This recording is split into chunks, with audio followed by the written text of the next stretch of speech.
important movie. This is going to be a discussion that's going to occur, and really, we just want to hear any reactions that you might have, anything you'd like to share with us. I'm Leonard Jason. I'm at DePaul University. I do basic research in this area, and I'll just let everybody else introduce themselves. I'm Dr. Marcy Zinn. I work with Lenny. I do cognitive research with my husband Mark, who he's getting me something to drink right now. I'm Tess Balzer. My husband is on the board of SMCI, and I'm the patient. And I'm Ceil. I introduced myself before. And I'm Amy Mooney. I am the mother of a child that has ME, and my husband here is filming. But And Susan Cohen.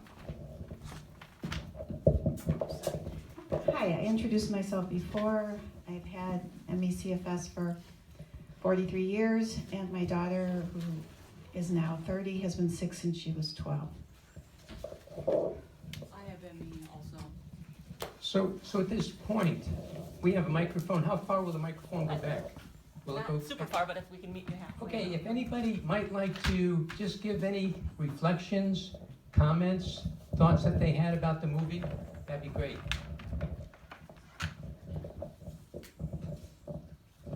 Yes.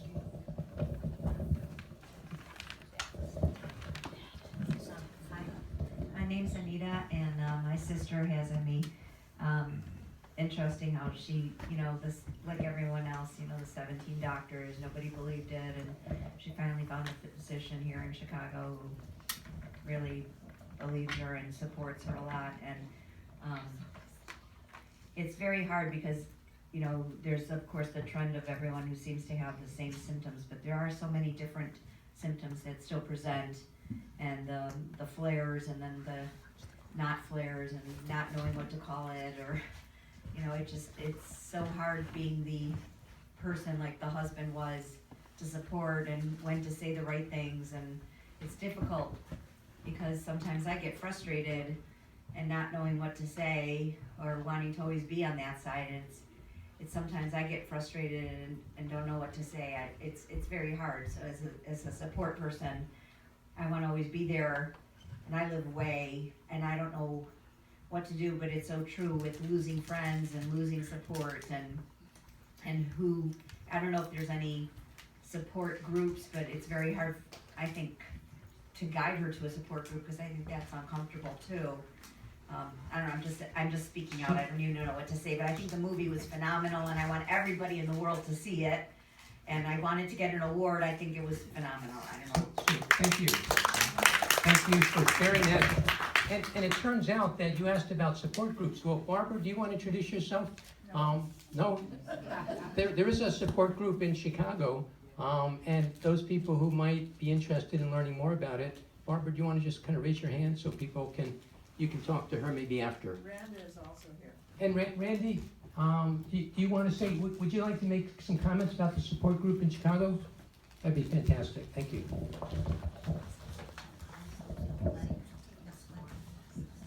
Hi, I'm Randa with the CFCCC.org, which is Chronic Fatigue, Fibromyalgia, and Chemical Sensitivity Coalition of Chicago.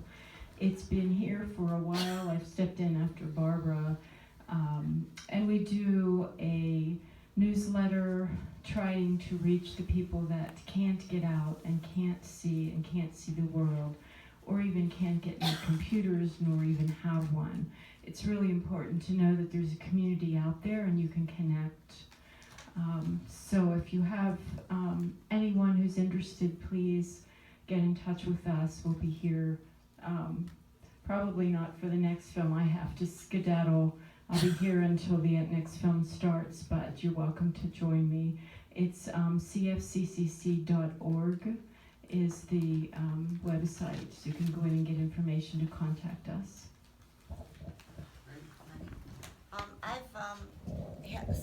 I've passed out some of the brochures. I will leave them outside afterwards so that anyone who didn't get one can still pick it up. Great. Would anybody else in the audience might like to share their experience of Unrest, or if they have a personal experience with either being a caregiver or have this illness themselves? Yes. Yes. Well, Hello, my name is Elaine Clemens, and I have been aware that I have chronic fatigue syndrome for, I would say, about 12 years. I was working, loved my job, but at a certain time I got so very tired, I didn't know what to do. I had to quit my job, so I told them. They said, no, you can't. But then I tried, and I said, I have to. And I didn't tell them what was wrong with me. But ever since then, I went around to all doctors, Lakeshore, everywhere. Eat more vegetables. I went to one natural healing doctor, and they said that I had this condition. I didn't understand it, never heard about it. I remember being in my house, I got so tired, and I was so tired, I lived alone. I was eating out of food out of cans, I couldn't cook. And I was just too tired even to finish a can of food. So of course my immune system, I didn't know that you had a low immune system, went down, I caught pneumonia. And when they had me take the fluid out, my valve broke, and I've been having problems with that also. I love watching this, I'm very glad I came. I didn't know I would shed tears, but the subconscious is stronger than the conscious, and you have to let that out in order to grow. Thank you so much. thank you for sharing those comments and about your own situation and also about your reactions to the film. Jen Brea, as you all know, founded an organization and has been very involved in the advocacy movement, not only in this country, but in other places too. So I hope that you folks think about that organization as you think about getting involved and possibly helping. In the Chicago area, it's very difficult to find really knowledgeable physicians who can treat patients. And the situation is like this many places around the world, and that's a significant problem. The healthcare needs for this population are really significant, and yet they have a lack of access to resources, and that's a major problem. Any other comments that anybody would like to share about either how they felt, any emotions that they felt during this particular? Yes. Yeah. I've been sick most of my life, and I'm very bad now. And I just thank God for all of you and the movie, because I don't feel alone.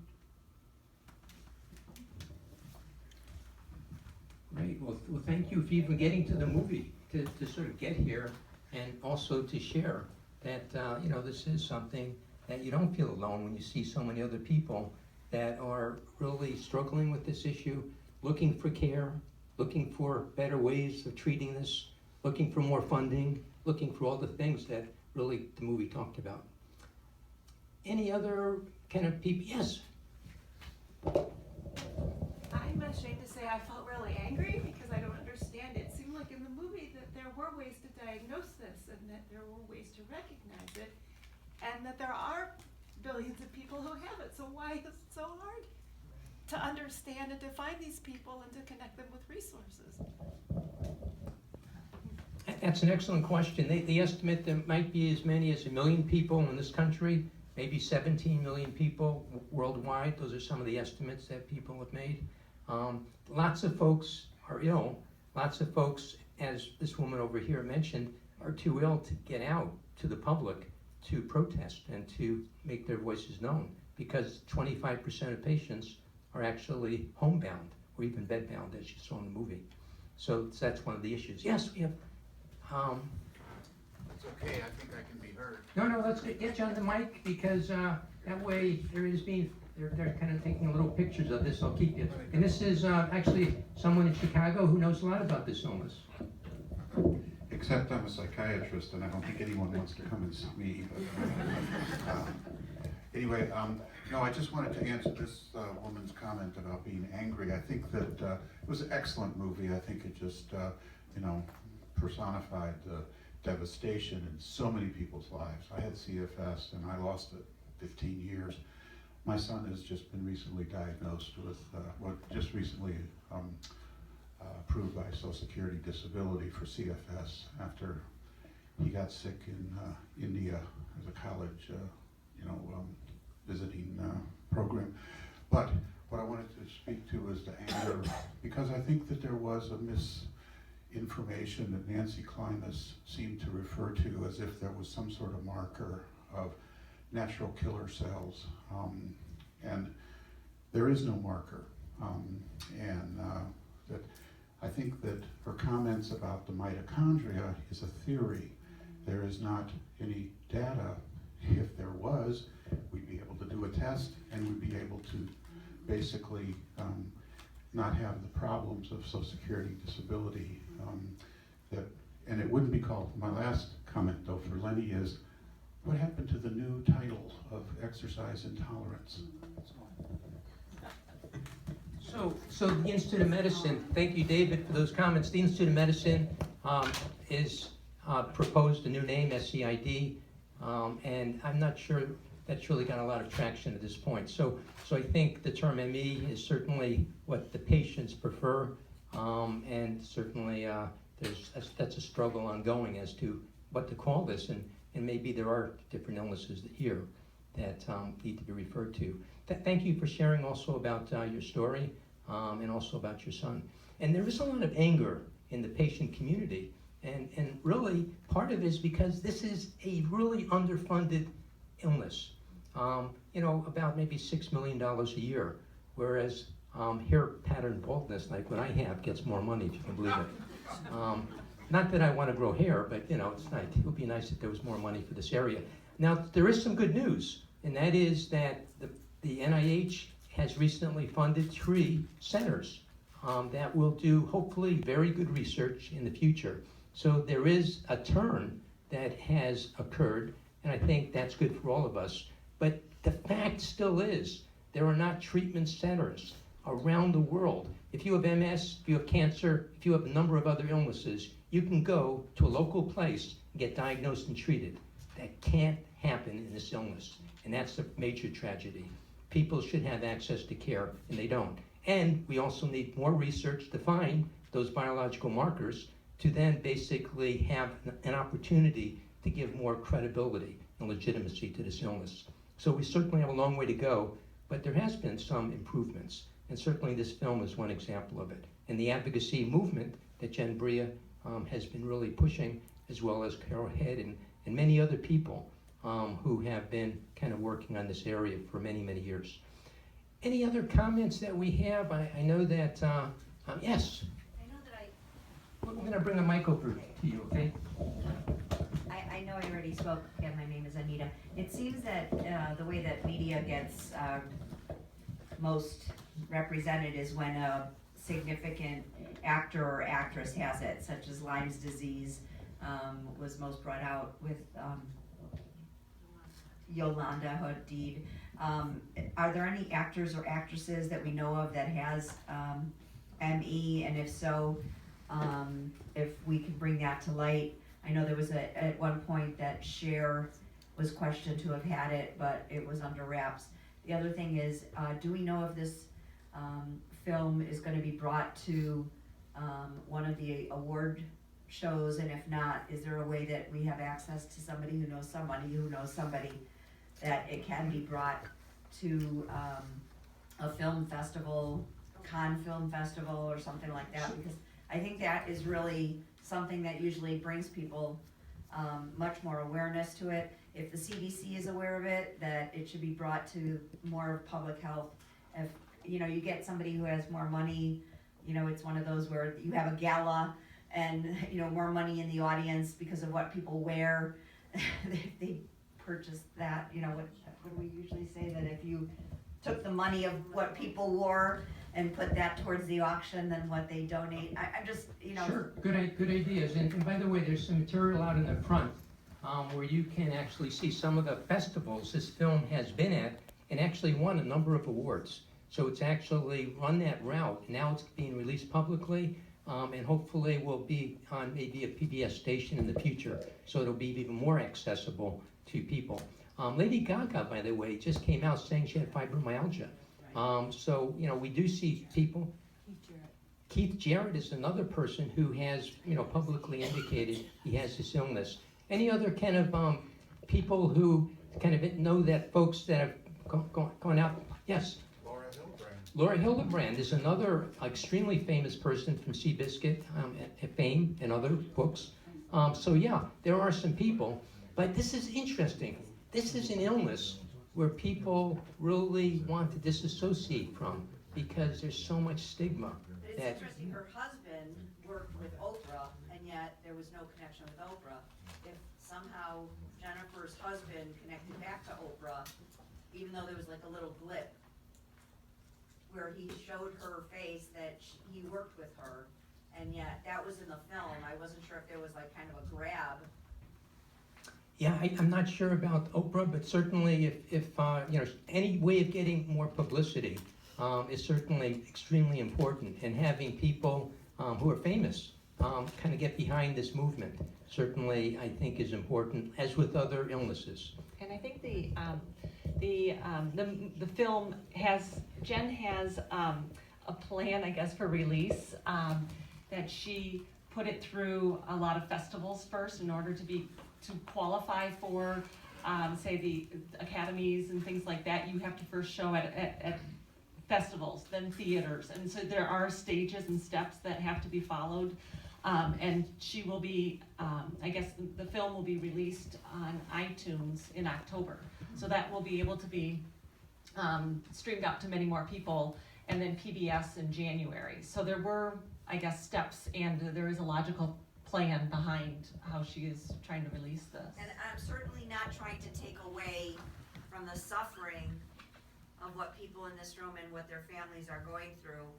I'm just trying to bring awareness a little bit further, because I'm in the healthcare field, and I'm actually shocked to know that it's twice the number of MS as a healthcare worker, which I treat and have not exposed myself. And I have fibromyalgia, but not ME. But I'm shocked to hear the number of people with ME, and I'm just shocked. I'm just shocked and appalled by the lack of funds. And as the movie makes a certain movement in the public knowledge of it, there's also an effort to reach medical facilities. So there are different campaigns to reach medical facilities, and also just trying to get it out into the schools so that doctors are becoming more aware of it and are saying the name and recognizing the symptoms, because a lot of illnesses are overlapping. And so some people will fight to say, no, it's this or it's that. And so those borders need to be kind of fine-tuned, and biomarkers are one of those pieces that once there's a biomarker, then you can start making clinical diagnoses. Also, Jen Brea, who did Unrest, from her bed started what is called ME Action, and it's ME Action that brought the Chicago protest last year in September. So Amy and I took part in putting that together. We had a wonderful response. I'm kind of sorry to see Lenny was there to speak and Marcy was there to speak. So I'm kind of sorry to see that we didn't make the film. But if you want to read more about all of this, because there's a tremendous, movement going on worldwide with all of us who have gotten active with this, you'll find a community there and a lot of information. I'd like to maybe, Tess, do you want to give, will you take a moment just to say, you're a mom and you have an illness, and just say maybe what that has done to your role as a caregiver. You can maybe talk on illness as a caregiver. Sure. In a lot of ways I don't feel qualified to even talk about it. I probably fall into the category of pretty high functioning. If you put me next to my peers, I'm not high functioning. I have a full-time job and I work like 50 hours a week, but I come home and I sleep. So when my son was born in 2016, I took 7 months off to be home with him. And that was like the sickest I've probably been in a long time. And it was a lot of learning how to let go and how to ask for help and how to be okay with the fact that I can't be my son's everything. And I think as all moms, we want to be our kids' everything. We want to be at every event and there for every milestone, and I'm not. And I'm not going to be. And I think that's probably the hardest thing that I've had to wrestle with. Now we have an au pair who lives with us, and some days my kid is more happy to see her than he is to see me. And It's not forever. no, it's not. And then he's gonna hate me plenty, right? When he's 16. Don't worry about it. He won't remember her name. So it's tough. It's a unique position. It's hard enough being a first-time mom, period. Like, it doesn't matter what you have going on in the background, it's hard. But then you add this extra layer of isolation, and it's definitely, I'm sorry. And I'm sure one of the aspects is that you don't want to show your community what you look like on your bad days, but your son gets to see that often. So that's something, that's a truth that maybe is hard for them to have to deal with too, or for Yeah, being a mom. it's interesting. I don't have a lot of mom friends because I can't participate in the social aspect of having kids. And honestly, my husband is just like too tired to go make us parent friends and work and take care of our son, because he does the bulk of the child care during the week and on the weekends. And so, yeah, it's hard to figure out where I fit in all the communities, really. Amy, how about yourself? Oh, well, it's definitely a juggle to have a sick child and to be the caregiver for an individual who still has personality, and you really want to develop their identity, but it's something that my daughter, who's 12, is kind of trying to figure out who she is and what she's going to be and how she's going to handle her illness, because as we get further into this illness, it's not going away. So it's something that is a lifelong readjustment to your ideas and your beliefs. So, Susan, would you like to have a moment?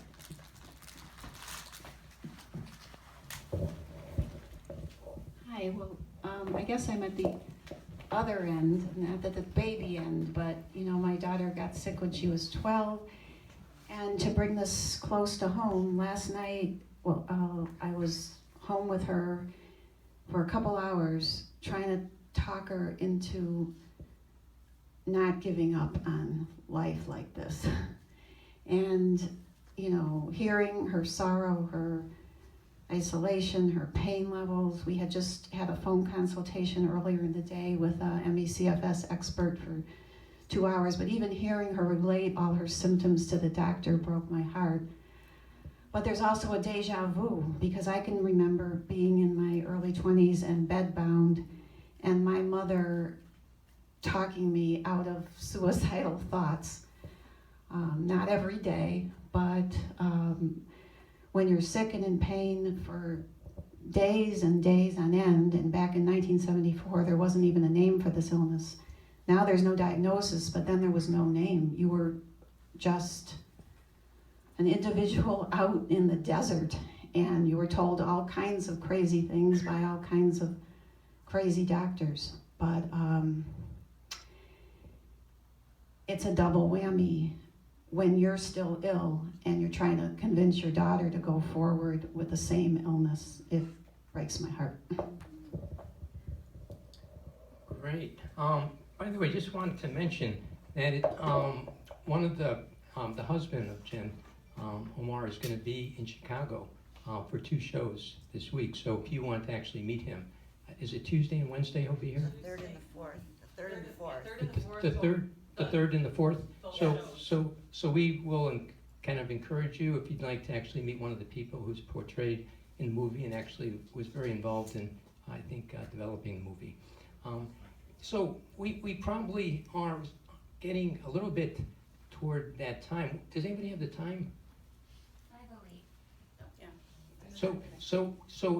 We might have chance for maybe one last or one or two comments. If anybody kind of out there sort of has wanted to say something and wants to, yeah, we got somebody, okay. Can we? Just quickly. Yeah, that's fine.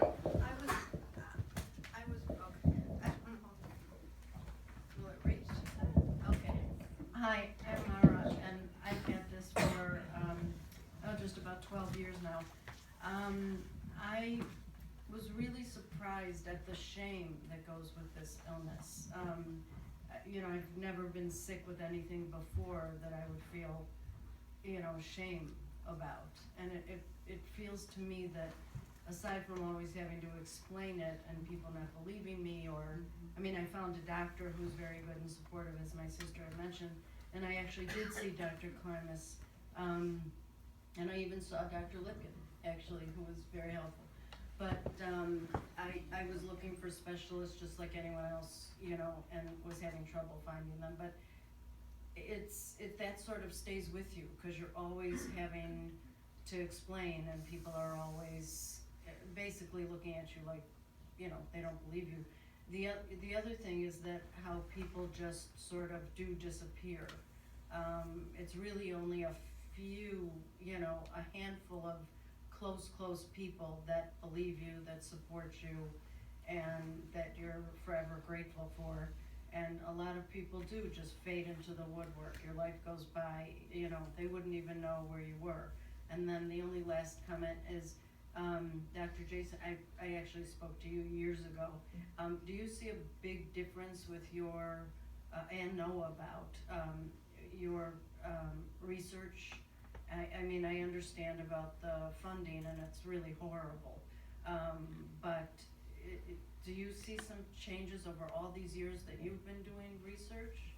I think there have been changes, and I think some tremendous progress has been made in a number of areas. One of the people who's a researcher, who happens to be right next to me, who hasn't had a chance to speak, is Dr. Marcy Zinn. I'm going to let her kind of maybe talk about some of her perspective. Well, what I like seeing in the movie was the fact that everyone woke up about MS when they got a CT scanner, so you could actually see the white spots, the demyelination in the picture, so they had ocular proof. Well, we have the same proof with CFS. It's not a CT scan, it's something called a QEEG that goes through a lot of transformations, and basically you can see the whole inside of the brain, and you can tell where the brain is deregulated. And so with CFS and ME, the brain is horribly deregulated in a number of major areas. So it explains, not only that, but we can link up the symptoms that the person is reporting to the specific areas that are deregulated in that person's brain. Now you would think that NIH would be all over this. Well, actually they were, because there were two people that developed it at NIH in the 90s, in the Human Brain Project. And but they, when Bush 2 came into office, they dumped that project. But one of the people kept it up. His name is Dr. Bob Thatcher, and he is probably the world's expert in all this. And we're lucky enough to work with him to develop this technology for ME/CFS. So long story short, we have gotten a long ways, and we can say definitively that this will measure the deregulation of the brain that's causing all the symptoms. We can explain all your symptoms with this. So we're just looking for more funding to keep going with this. But, and we're hoping to convince NIH that they should look at their own history. Where do you go from there after you know this? Then what happens next? Well, we're publishing. If you had the money, if the government gave you money, let's say, what would be next? Well, we would get a really large sample of people from all over the country to make sure that we would vet this whole process. If you can find markers, in the brain, in the blood, in other places, you help validate the illness, and you are able to get a diagnosis that mental health, physical health, and your public and the lawyers and the disability people and the folks who are and all the different places that you're involved in with work, family, social. And that's so important to just validate this illness. And that's just a starting point, because once that occurs, then the next important issue, of course, is treatment.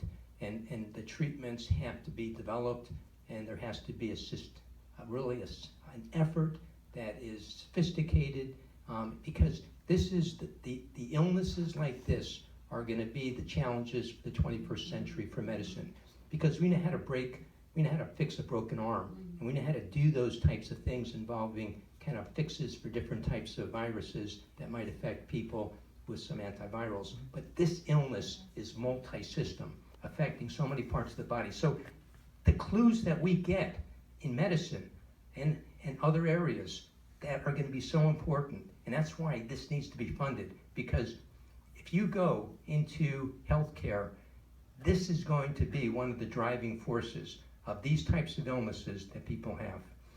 Thank you all. We're a little bit out of time. Oh, we have another question. We're going to give one more person a chance, because we never want to cut Barbara off. Okay, Barbara. I'm glad to know I'm not going to get cut off. Okay. I have two thoughts. The movie is incredible. I do not have ME/CFS. I'm only chemically sensitive, which actually in this situation is a good thing. It's not fun to be chemically sensitive, but I'm very familiar with it, having written the newsletter for 12 years. I know who all the people were in the pictures and so forth. My advice is, yes, it would be great if we could get someone on Oprah, but tell all your friends, and especially tell every doctor that you see or have seen to see this movie. And make sure you know when it goes on PBS in January, because that's the place most people will see it. That's my comment. Thank you for that comment. Amy, I'm going to let you make the last comments to say, would you like to make? I wanted to ask this There you woman. Excuse me, I don't know your name. Yes, the woman right there that just spoke. You mentioned you have an incredible doctor in Chicago. So I think there may be more than one of us that is interested in, if you wouldn't mind sharing the name of that particular person. I was gonna get This is a terrible thing to say, but his practice is closed. He's an internist who's an endocrinologist, and he's been my internist. It just so happened to be that he believed in CFS. And, well, first what he said was, I have to test you for everything, and then he sent me to lots of doctors who made me feel like a fool. It wasn't his fault, and then he came back and diagnosed me. So, can I somehow ask him first and then share the name? I guess that's fine. I mean, Would that be okay? Yeah. I don't think it's. You know what, I guess I could give the name. I don't think it really matters if you. Well, you know what, let me give you the name, and then if you'll call and see if you could get in. Hundreds of people call him, so much the better. Yeah, that's true, it is true. Okay, I can give you, let me I've write been you up the extremely name. fortunate to have probably the best doctors, but my doctors are all in California where I used to live. There's one at UCLA, and you could go to Montoya at Stanford, but if you go to, That's what I was gonna say, didn't he find a couple of biomarkers recently? I don't know what he found, but I can tell you he's helped me a lot. No, he Yeah. completed a big research project where he found 2 biomarkers. Yes, that's right, he did, he said that. But my physician that gives me the real help is in Los Angeles. He's an incredible person. If you want to fly to LA, it's a good. So his name is Dr. Mark Stoller, Stolar. He's an internist and an endocrinologist. At Northwestern. Thank you very much. But I think the key, I guess, is that a lot of doctors, if they're educated, they can help in many different ways. But I guess, yes, there's a lot of research that needs to be done, but it's getting the word out. So their next show is going to go on, and we're getting kind of the thing to get off so that they can go on. But if you want to continue